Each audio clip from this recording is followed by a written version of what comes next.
at the beneficio, that's how you guys call it. So this is where you process all the coffee after you bring it from the harvest back to here. So can you walk me through some of those steps that the coffee goes through after you harvest it?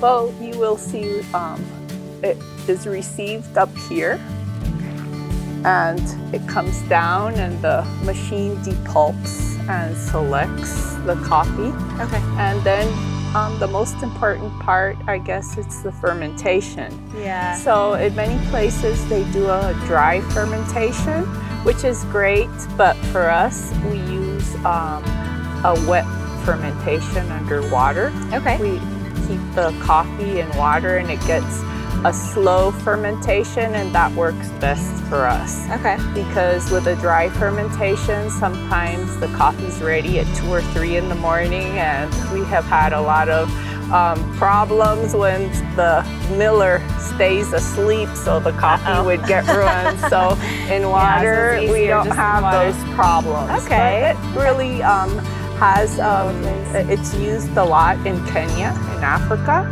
So it's been great for us. You guys. Yeah. So. And when you say depulp, so it comes in and it's actually in the form of a cherry, like a fruit. Right. And so when you say depulp, tell me more about that. Yes, the machine, you want to see it in a while. We have a manual one when it's a little one. It's right here, and it takes the skin off.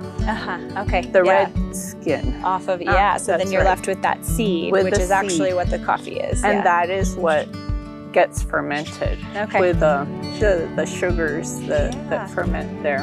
And last time we were here, we talked with Minor, who is in charge of everything, and he's just got like all of his notes for every single. He's looking at the smell, the humidity, the temperature, how much it's rained in the last few days. So it's a really detailed process. Yes, it is. We try to keep a log on all of what happens, because sometimes there's coffees that come out with special flavors, so we can trace it back to see what it was. Yeah, very cool. Okay, thanks for sharing that.